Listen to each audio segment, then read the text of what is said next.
Majelis Kehormatan MK memutuskan untuk mencopot Anwar Usman dari posisi Ketua MK. Anwar Usman menanggapi ada kesalahan prosedur dalam proses peradilan etik. Penemuan jasad ayah dan anak yang tewas di dalam rumah di Koja, Jakarta Utara sulit untuk dipecahkan dan masih menyisakan misteri.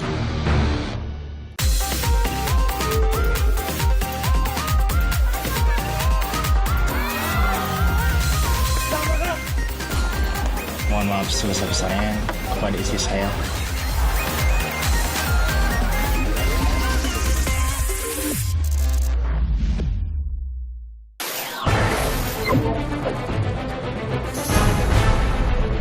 Menjatuhkan sanksi pemberhentian dari jabatan Ketua Mahkamah Konstitusi.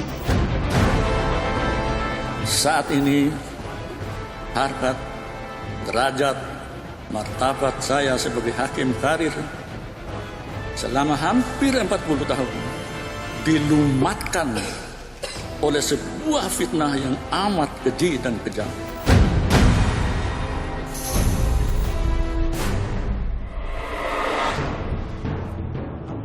Palu telah diketok. Putusan juga telah dibacakan. Anwar Usman dinilai terbukti melakukan pelanggaran berat etik dan melanggar Sabta Karsa Kehakiman atas laporan Denny Indrayana dan pelapor lain. Menyatakan hakim terlapor terbukti melakukan pelanggaran berat terhadap kode etik dan perilaku hakim konstitusi sebagaimana tertuang dalam Sabta Karsa Utama, prinsip ketidakberpihakan, prinsip integritas, prinsip kecakapan dan kesetaraan, prinsip independensi, dan prinsip kepantasan dan kesopanan. 2. Menjatuhkan sanksi pemberhentian dari jabatan Ketua Mahkamah Konstitusi kepada hakim terlapor. Anwar Usman juga dilarang mencalonkan diri sebagai pimpinan MK dan dilarang menangani sengketa pemilu 2024. Atas putusan itu, Anwar Usman menyebut sudah mendengar adanya skenario pembunuhan karakter dirinya sebelum pembentukan Majelis Kehormatan MK. Walaupun dicopot sebagai Ketua MK, Anwar Usman tidak dipecat dan tetap bertugas sebagai Hakim MK. Saya tetap yakin bahwa sebaik-baik skenario manusia siapapun untuk membunuh karakter saya, karir saya, harkat dan derajat, serta martabat saya dan keluarga besar saya, tentu tidak akan lebih baik dan indah dibandingkan skenario atau rencana Allah Subhanahu wa Ta'ala.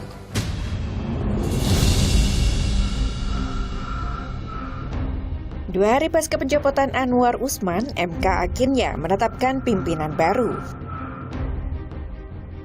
Yang disepakati dari hasil kami berdua tadi adalah untuk menjadi Ketua Mahkamah Konstitusi ke depan adalah Bapak Dr. Soehartoyo, dan saya tetap menjalankan tugas sebagai Wakil Ketua.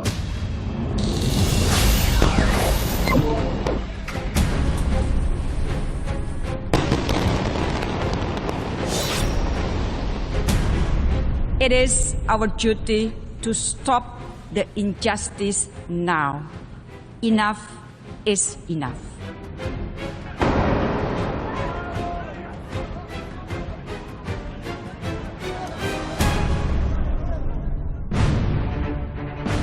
Bantuan tahap pertama berupa bahan makanan, alat medis, selimut, dan kebutuhan logistik seberat 51,5 ton ini dilepas untuk disalurkan ke Gaza oleh Presiden Jokowi.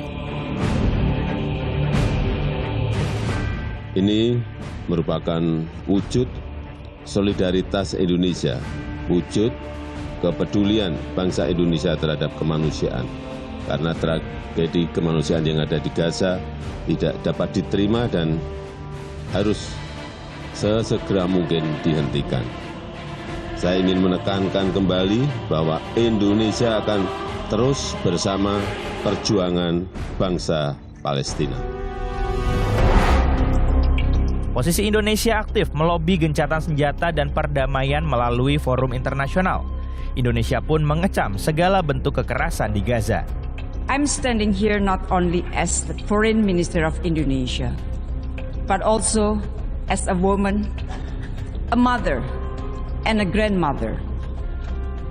I plea, stop the killing, protect the civilian, let in the humanitarian assistance. Use your heart for justice and humanity.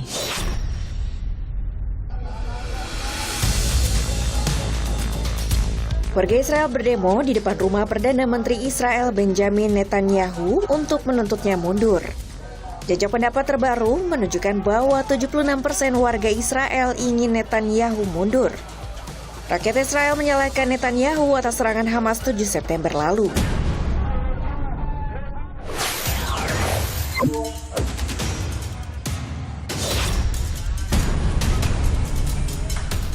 Ibu, kenapa pulang, Bu? Tidak ada dokternya, Pak.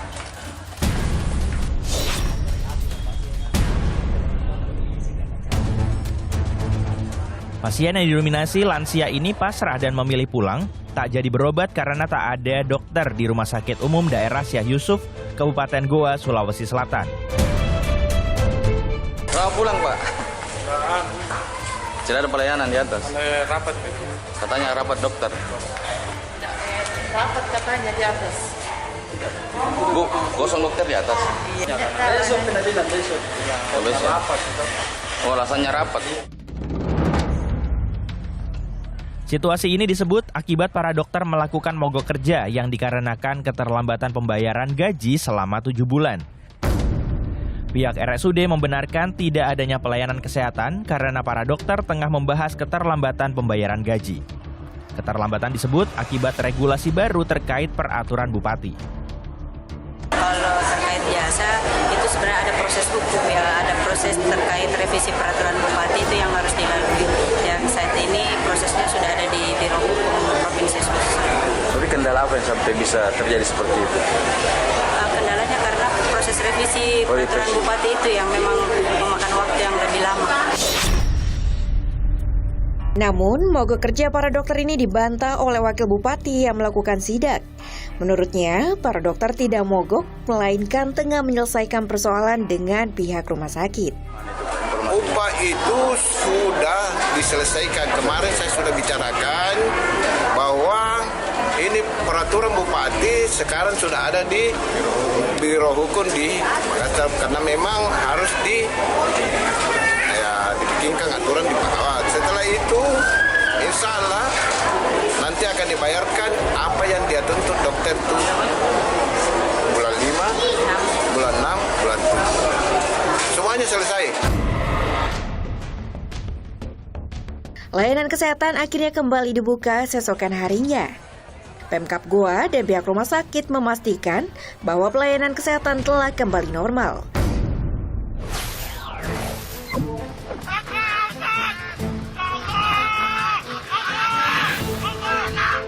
Truk bermuatan barang ini melaju dengan kecepatan tinggi hingga hampir mencelakai pengendara lain dari arah berlawanan. Jangan kemana-mana, Pop News akan segera kembali.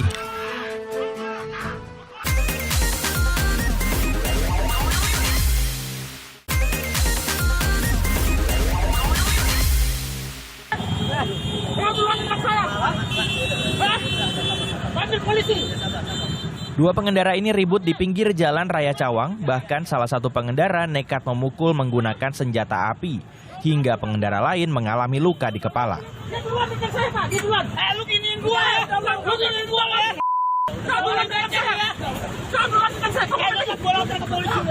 Pelaku pemukulan dengan senjata api merupakan seorang PNS BNN. Kedua belah pihak sepakat berdamai dengan mediasi yang dilakukan pihak Polres Metro Jakarta Timur.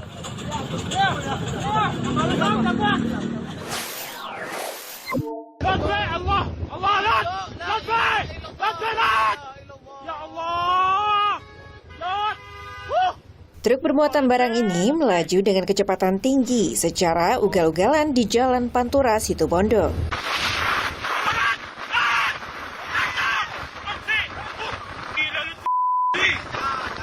Bahkan truk sempat oleng ke kanan dan ke kiri, hingga hampir mencelakai pengendara lain dari arah berlawanan.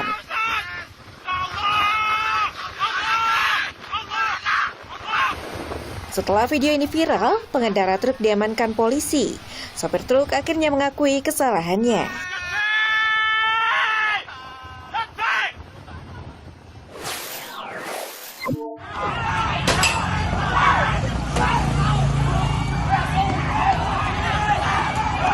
Pelajar dari salah satu sekolah menengah kejuruan ini saling serang dengan pelajar sekolah lain. Mereka bahkan nekat melempar batu.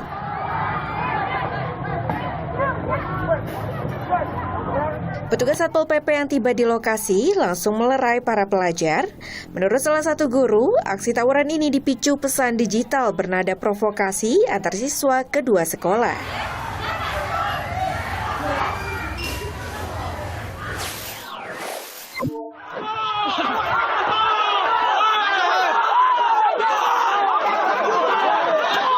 Memaksa masuk ke dalam pendopo Bupati Lebak. Masa aksi dan petugas keamanan terlibat saling dorong.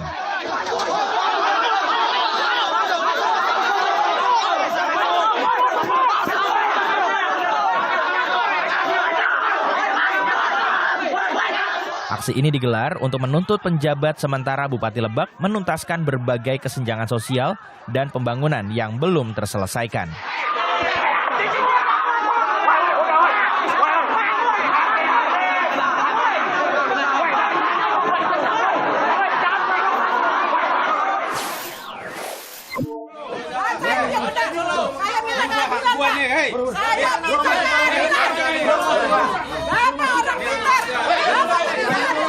Kericuan ini terjadi saat petugas hendak mengosongkan sejumlah bangunan yang berdiri di atas lahan sengketa seluas 6.070 meter persegi di Kampung Gunung, Kelurahan Jombang, Kecamatan Ciputat.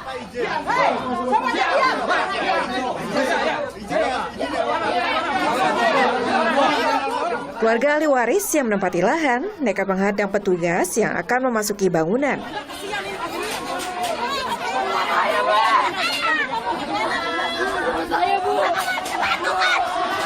Aparat gabungan pun mengambil tindakan tegas dengan mengamankan sejumlah orang yang dianggap sebagai provokator.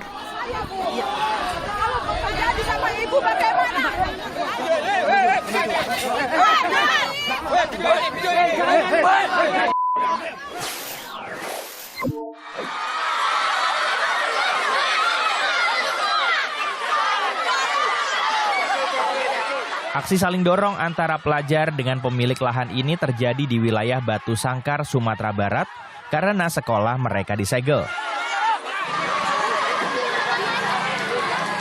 Blokade ini dilakukan karena pemilik kecewa setelah pemerintah daerah menerbitkan sertifikat sekolah secara sepihak. Padahal menurut pemilik lahan masih punya hak lahan sejak tahun 53.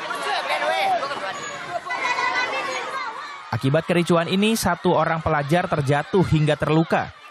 Dari kejadian ini, Pemda akan bernegosiasi dengan Dinas Pendidikan dan pemilik lahan.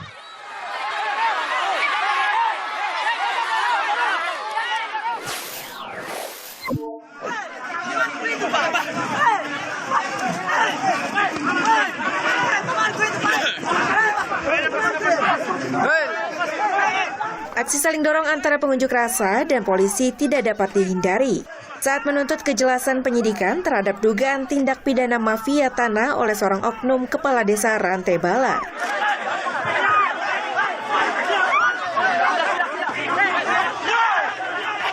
Aksi ini pun berakhir setelah pihak Polres Luwu menemui pengunjuk rasa dan memberikan penjelasan bahwa berkas penyidikan masih dilengkapi. Jangan kasar.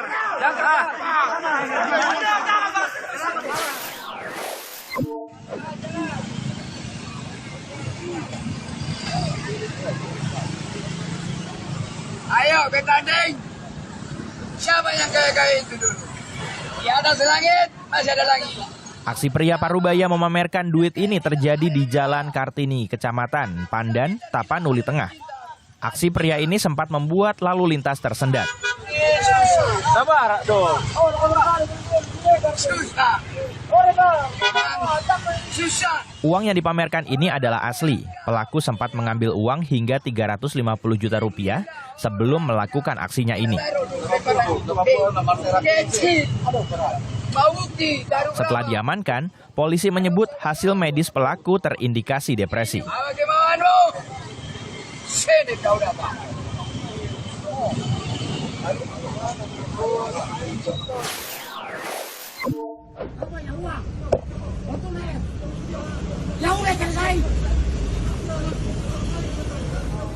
Pria ini mengamuk dengan membawa senjata tajam di Jalan Ranca Ekek, Kabupaten Bandung.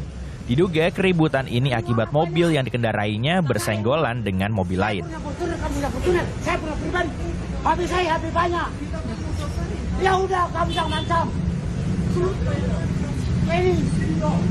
Walau rekannya mencoba melerai, namun pria ini masih tetap emosi. Saat peristiwa terjadi, diduga pria ini terpengaruh minuman beralkohol.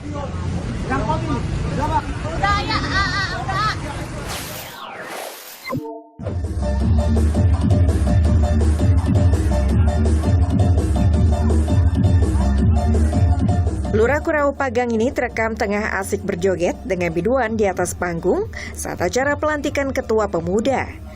Aksi lurah merangkul biduan ini mendapat kecaman. Lurah ini akhirnya dicopot dari jabatannya untuk mempermudah pemeriksaan yang dilakukan oleh Pemko Padang.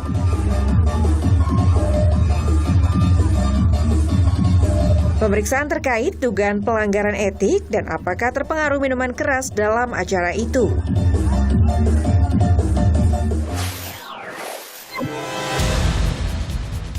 Misteri penemuan jasad ayah dan anak yang tewas di dalam rumah di Koja, Jakarta Utara sulit untuk dipecahkan. Jangan kemana-mana, Pop News akan segera kembali.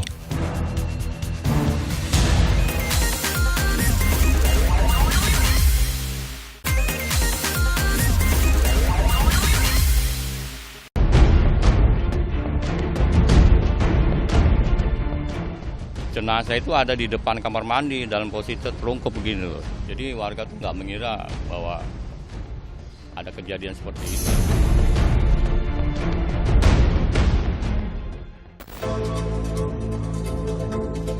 Misteri penemuan jasad ayah dan anak yang tewas di dalam rumah di Koja, Jakarta Utara sulit untuk dipecahkan. Kondisi TKP telah rusak. Polisi bahkan melakukan olah TKP hingga 3 kali dengan mengamankan 12 sampel, diantaranya ponsel, dokumen, dan obat-obatan korban. Dari otopsi sementara, waktu kematian ayah dan anak tidak bersamaan.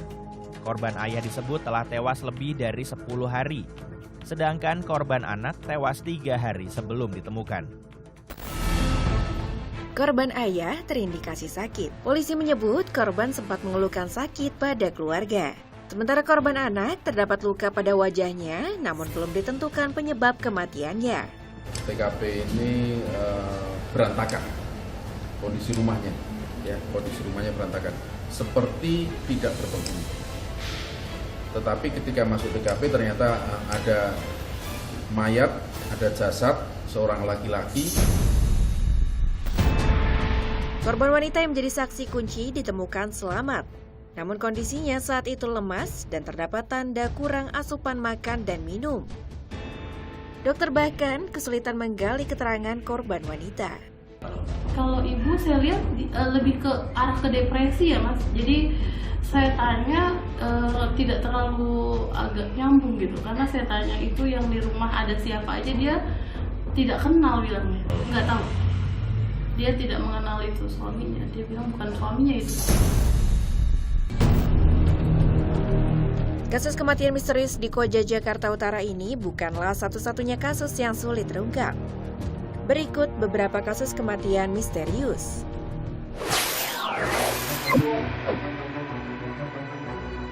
Awal September lalu, warga Cinere, Depok, Jawa Barat dikejutkan dengan penemuan jenazah ibu dan anak. Jenazah keduanya ditemukan di kamar mandi dalam kondisi membusuk. Kerusakan jasad ini membuat proses uji laboratorium terhadap sampel organ tubuh lebih sulit. Uji laboratorium dilakukan lantaran berdasarkan hasil otopsi pada jenazah tidak ditemukan adanya tanda-tanda penganiayaan yang mengakibatkan kematian. Tetangga sekitar menyebut terakhir kali bertemu dengan korban diperkirakan sebulan sebelum jasad ditemukan. Keluarga korban dikenal sebagai pribadi yang tertutup dan jarang bersosialisasi. Kasus yang semula ditangani Polres Metro Depok lalu dialihkan ke Polda Metro Jaya dan menggandeng sejumlah ahli untuk menemukan penyebab kematian korban.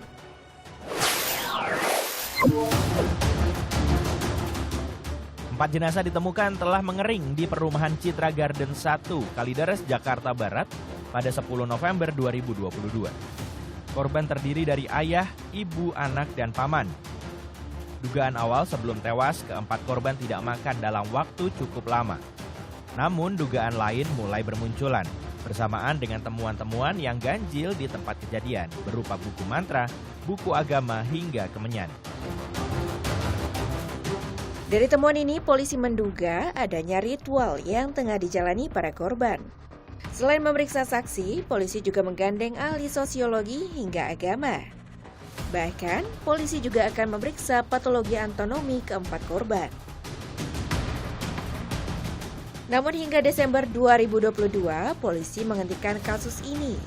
Tim forensik menyimpulkan, penyebab kematian keempat anggota keluarga Rodianto Gunawan karena penyakit yang diderita masing-masing. Pada Maret 2015, jenazah Akseina Ahad Dori, seorang mahasiswa Universitas Indonesia, ditemukan mengambang di Danau Kenanga Universitas Indonesia, Depok, Jawa Barat. Saat ditemukan terdapat 5 batu konblok di dalam tas jenazah korban. Polisi juga mengungkap salah satu teman menemukan surat wasiat korban. Surat itu lalu diserahkan ke orang tua korban. Namun dari hasil pemeriksaan diduga surat itu ditulis oleh 2 orang yang berbeda, ada tulisan tangan korban dan orang lain. Hal ini berdasarkan analisa dengan pembesaran mikroskopik 200 kali. Polisi sempat menyimpulkan ini adalah kasus bunuh diri, namun kemudian diubah dengan menyebut Akseina adalah korban pembunuhan.